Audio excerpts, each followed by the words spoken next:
Now, let's begin by looking at why these three books, 1 Maccabees, 2 Maccabees, and 3 Maccabees, were either removed from or never included in many modern Bibles.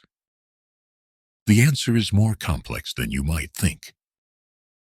It wasn't because they lacked spiritual value. In fact, for centuries, early Christians and Jews alike read and revered these books.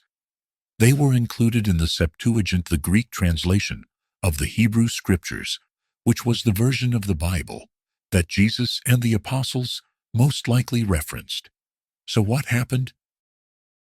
The answer lies partly in history and partly in politics. During the Reformation, Protestant leaders like Martin Luther questioned the authority of books that weren't part of the Hebrew canon. Many of these texts, known today as the Apocrypha, were seen as valuable for reading but not for building doctrine. Slowly, over time, the books of Maccabees disappeared from most Protestant Bibles. Meanwhile, they remained in Catholic and Orthodox traditions, and especially in the Ethiopian Church, which preserved not just 1 or 2, but all 3 of these powerful books. And what treasures they are! The first book of Maccabees tells the gripping historical narrative of how the Jewish people rose up against Antiochus IV Epiphanes, a tyrant who desecrated the temple in Jerusalem and outlawed the worship of the one true God. It introduces us to the Maccabean family, led by the brave priest Mattathias and his son, Judah Maccabee, who spearhead a grassroots revolution. Their courage, strategy, and faith led to one of the most remarkable military turnarounds in Jewish history.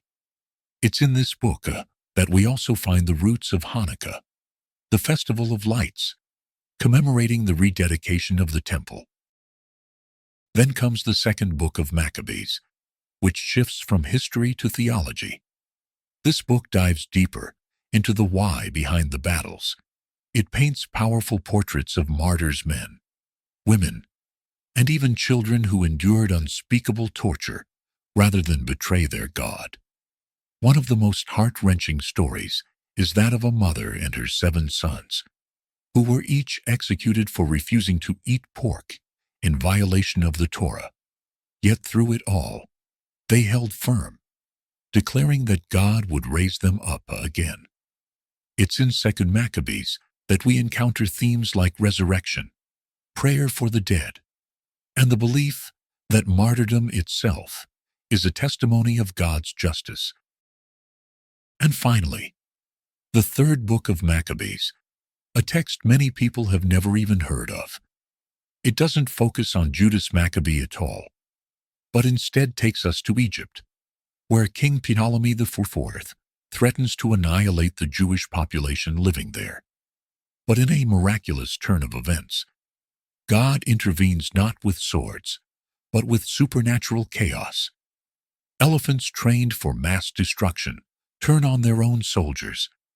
The king is shaken, the decree is reversed, and the people are saved without lifting a single weapon. It's a stunning reminder that deliverance doesn't always come through strength, but sometimes through prayer, fasting, and divine intervention.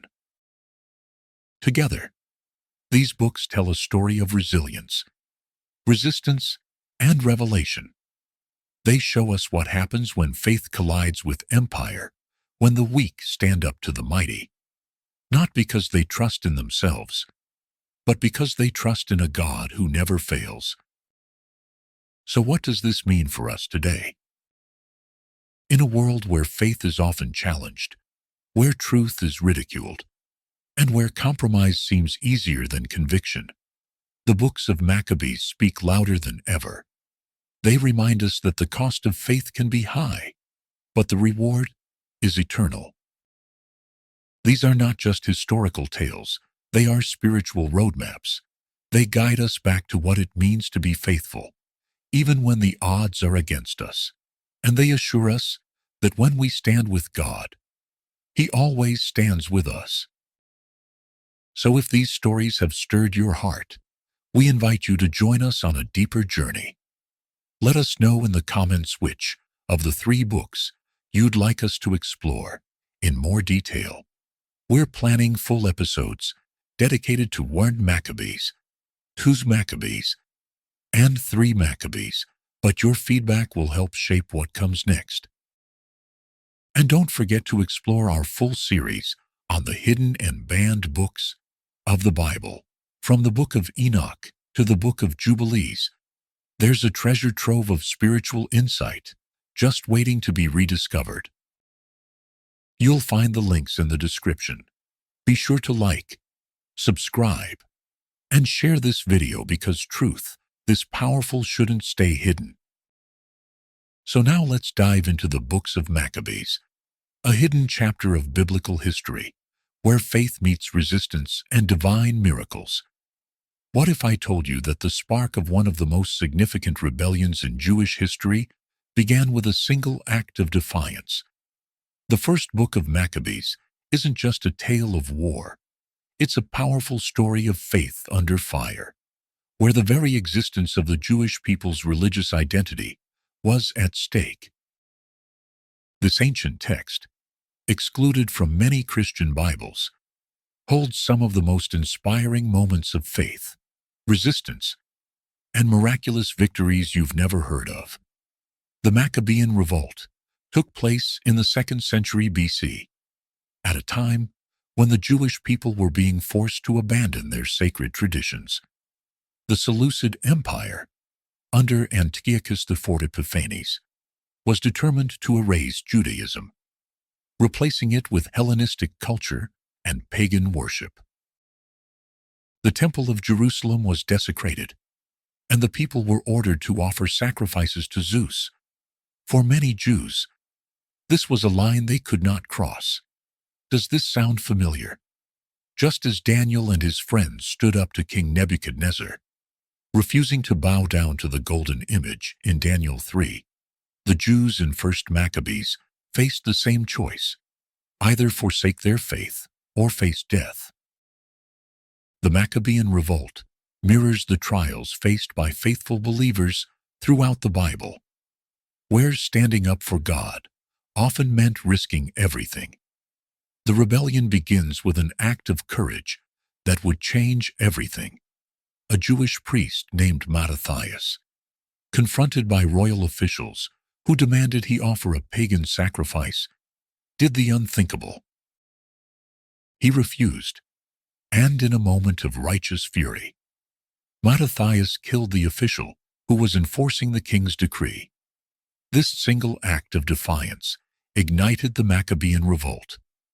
This moment is reminiscent of other acts of zeal seen in the Bible, such as when Phinehas, in Numbers 25:7-13, defended the holiness of God by slaying those who violated the covenant. Like Phinehas, Mattathias' bold stand for his faith triggered a movement that would preserve Judaism in one of its darkest hours.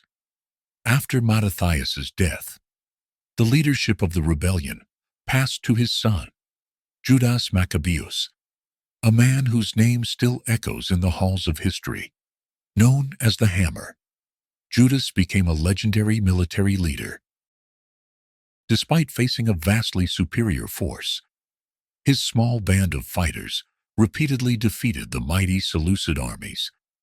But these victories weren't just military triumphs. They were seen as miraculous interventions from God. It's here that the story takes on a supernatural dimension. Just like Gideon's small army in Judges 7 overcame impossible odds, Judas and his followers believed that God's hand was guiding them to victory. Time and time again, they lifted their eyes to the heavens, calling on God before every battle. When Judas saw the multitude of the enemy's army, he turned to his men and said, "Let us not fear the numbers, but trust in the Lord of heaven, who is mighty to save in battle." 1 Maccabees 3:18. Their faith paid off. Against all odds, the Jewish forces under Judas Maccabeus won battle after battle, driving out the Seleucid forces and reclaiming their land. But in 2 Maccabees, the faith of these martyrs reaches a new height, choosing death with full confidence that God would reward them with eternal life. And standing at the heart of this unimaginable scene is the mother, a woman who witnessed the deaths of all 7 of her sons. Rather than crumbling under the weight of such tragedy, she encouraged her sons to stand firm, reminding them of the resurrection and the justice of God. Her faith and strength mirrored the spirit of Hannah in the book of 1 Samuel, who dedicated her son Samuel to God's service despite her personal pain. This mother's role in 2 Maccabees transcends even that. Her encouragement becomes a symbol of unwavering belief in the promises of God. Promises not just for this life, but for the life to come. In 2 Maccabees, the belief in resurrection becomes central to the story. While the concept of resurrection is only briefly mentioned in the canonical Bible, such as in Daniel 12:2, here in 2 Maccabees, it takes on a profound significance. The martyrs face their deaths with full confidence that God will raise them up in the world to come, where they will receive their eternal reward. This belief in life after death not only reflects Pharisaic Judaism, but also prefigures Christian theology. The idea that the righteous will be resurrected and rewarded becomes a key theme in the New Testament, particularly in Matthew 22:31-32, where Jesus affirms the resurrection, and in 1 Corinthians 15, where Paul describes the resurrection as a core tenet of Christian faith. In many ways, the martyrs of 2 Maccabees serve as forerunners to the early Christian martyrs, whose deaths were also seen as victories because of their belief in the resurrection. Their stories remind us that God's justice extends beyond this life, and that suffering for righteousness will be rewarded in eternity. But 2 Maccabees isn't just about the martyrs, it's also about divine miracles on the battlefield. In one of the most awe-inspiring moments recorded in 2 Maccabees, the tide of battle turns not by human strength, but by divine intervention. At Beth Zu, the Jewish army, led by Judas Maccabeus, faced overwhelming odds, surrounded, outnumbered, and physically exhausted. It looked as though defeat was inevitable. But just when all hope seemed lost, the impossible happened. Out of nowhere, 5 majestic figures appeared on horseback. Their presence was radiant horses, adorned with golden bridles. Their riders clothed in glory that clearly marked them as something beyond this world. These weren't warriors of flesh and blood. They were angels, sent from heaven in answer to the prayers of the faithful. These heavenly beings rode directly into the chaos of war, not as silent observers, but as active participants. They positioned themselves around Judas Maccabeus, shielding him with gleaming armor, ensuring that no weapon could touch him. Then, with divine power, they launched a supernatural assault, unleashing a storm of arrows and bolts of lightning against the enemy. Confusion broke out among the opposing forces. Terror spread like wildfire. What began as a certain defeat for the Jewish people became a miraculous victory, a moment when heaven touched earth, and God made his presence undeniable on the battlefield. This stunning scene in 2 Maccabees 10:29-30 is more than an epic moment in ancient history. It echoes other powerful stories throughout Scripture, like the moment in 2 Kings 6:15, when the prophet Elisha prays for his servant's eyes to be opened. And what does the servant see? A mountain filled with chariots of fire, God's armies already in place, ready to fight on behalf of his people. These supernatural moments serve as more than dramatic storytelling.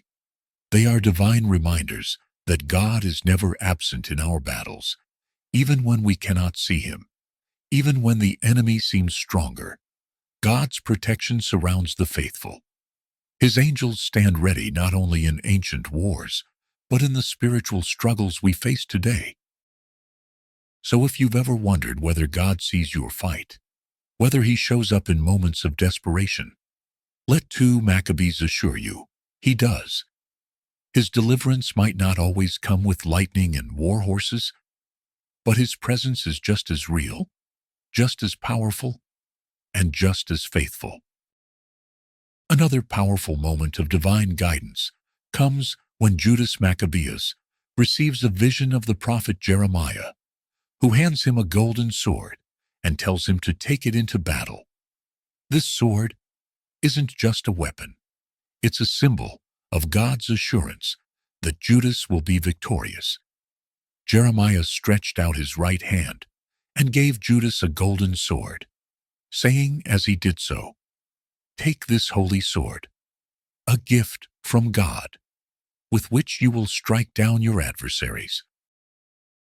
2 Maccabees 15:16.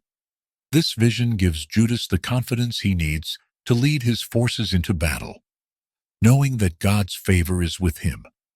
It's a moment that echoes other biblical encounters with divine messengers, such as when Joshua meets the commander of the Lord's army in Joshua 5:13-15, assuring him that God is with Israel as they prepare to enter the promised land.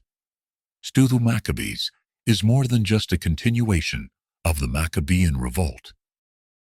It's a powerful narrative that weaves together the themes of faith, divine intervention, and resurrection. The martyrs who gave their lives for the law of God did so with the belief that they would be vindicated in the afterlife. And the miraculous battles remind us that, even when outnumbered, those who stand with God never stand alone.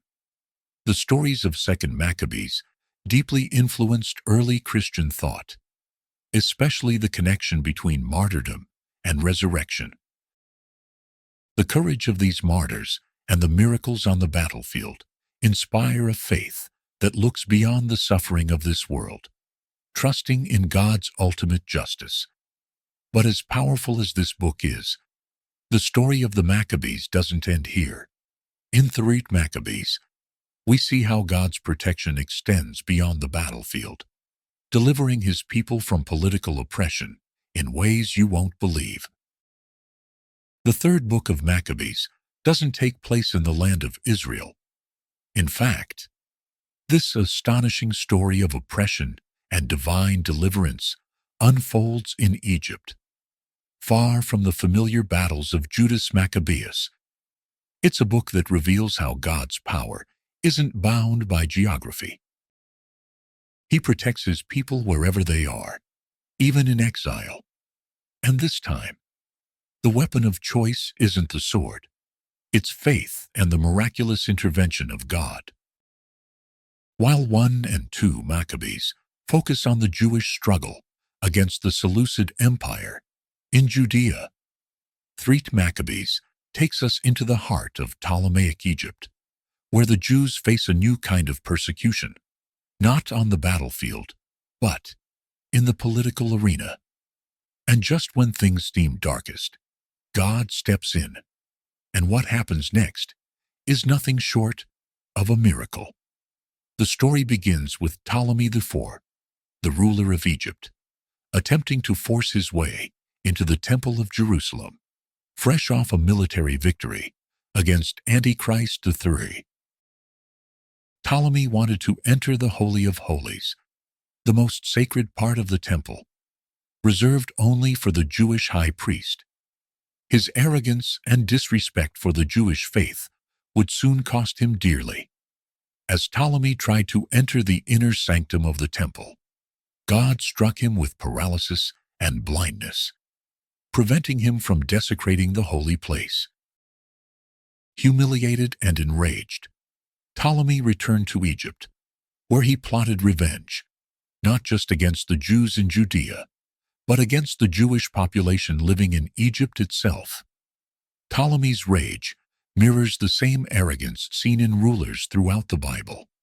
Think of Pharaoh, who hardened his heart against the Israelites, or Nebuchadnezzar, who demanded worship of his golden image. And like those kings, Ptolemy was about to learn that no earthly power can stand against the will of God. Once back in Egypt, Ptolemy III ordered that all Jews in Egypt be rounded up, registered, and marked for execution. His plan was brutal. He intended to gather the Jewish population into the city of Alexandria and have them trampled to death by elephants in a public spectacle. The situation was dire, much like Pharaoh's decree to kill all the Hebrew male children in Exodus 1:22. Ptolemy's plan was designed to wipe out an entire people. The Jews of Egypt were facing total annihilation simply because they refused to assimilate and abandon their faith. But as Ptolemy prepared his horrific plan, the Jewish people did something that would change everything.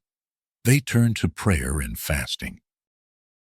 Instead of giving in to despair, they called upon the God of their ancestors, just as the Israelites did during their enslavement in Egypt.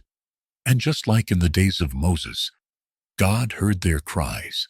Prayer and fasting have always been powerful tools for invoking God's help in times of crisis. In the book of Esther, we see how Esther called for a 3-day fast before approaching the king to save the Jewish people from Haman's plot. Similarly, in 2 Chronicles 22, King Jehoshaphat called for a fast when Judah was facing invasion, and God delivered them from their enemies. In the 3rd Maccabees, the Jewish people's faith in God's power to deliver them was unshakable, even in the face of death. Their collective prayer and fasting would soon bring about a miraculous deliverance that no one could have predicted. As the Jews gathered in Alexandria, awaiting their gruesome fate, Ptolemy's plan was set in motion. The elephants were brought in, ready to trample the Jewish people. But in a stunning reversal, something incredible happened. God intervened. At the very moment the elephants were driven toward the Jews, the animals turned on their own handlers. Instead of attacking the Jewish prisoners, the elephants went wild, trampling the Egyptian soldiers and causing chaos in the city. The scene was a divine act of protection. God had once again delivered his people from the hands of their oppressors. This moment mirrors other miraculous acts of divine intervention in the Bible. Just as God sent plagues to free the Israelites from Pharaoh in Exodus, he now used the very animals meant to destroy the Jews to save them instead. It's also reminiscent of the parting of the Red Sea in Exodus 14, where God used the forces of nature to deliver his people from certain death. The story of 3 Maccabees reveals an important truth. God's protection isn't limited to the land of Israel, whether in Egypt, Babylon, or any other foreign land. God remains sovereign over the affairs of his people. No matter how powerful a king or empire may seem, they are no match for the divine protection of the Lord.